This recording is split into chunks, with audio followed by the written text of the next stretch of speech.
कभी कभी जो होता है ना वो अच्छे के लिए भी होता है। और मुझे पता है तुम्हें इस बात का थोड़ा कम यकीन होगा, इसलिए जरा अपने पास्ट को ध्यान से देखो, तुम्हें सब कुछ पता चल जाएगा। और इसी बात को सिद्ध करने के लिए मैं तुम्हें भगवान श्री राम के जीवन पर आधारित एक कहानी सुनाता हूँ जो हमें काफी कुछ सिखाती है। जब माता कैकेयी ने भगवान श्री राम को 14 वर्ष का वनवास जाने के लिए कहा तो पता है हमारे प्रभु श्री राम ने क्या कहा? कि तुम मुनि वेश धारण करके 14 वर्ष तक वन में रहो। बस इतनी सी बात पर इतना विवाद था?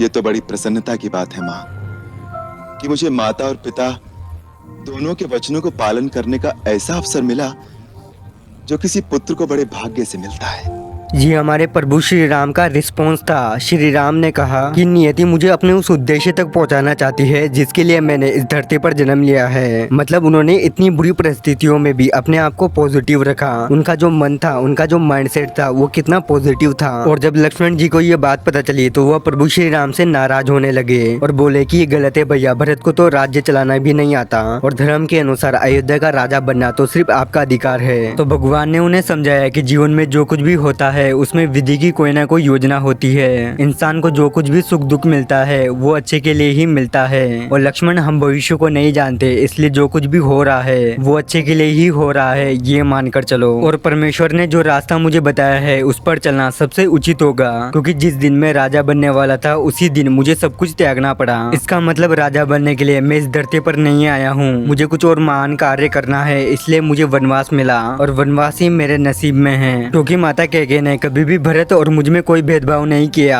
हम दोनों को समान प्यार दिया और माता कभी ऐसा सोच ही नहीं सकती कि जिससे मुझे दुख हो। तो इसका मतलब सिर्फ यही है कि मेरे नसीब में वनवास ही है। और जब हमारे प्रभु 14 वर्ष का वनवास काट कर आए तो प्रभु ने सबसे पहले माता कैकेयी को प्रणाम किया और कहा कि माता, अगर आपने मुझे वनवास नहीं दिया होता तो रावण जैसे दुष्ट का अंत नहीं होता और हनुमान जी जैसे सेवक नहीं मिलते, सुग्रीव जैसे मित्र नहीं मिलते। और दोस्तों, आप लोग श्री राम के जीवन को ध्यान से देखो, अगर उस टाइम भगवान श्री राम राजा बन जाते तो सिर्फ राज्य का ही भला होता, हम लोग उन्हें इतना नहीं पूजते।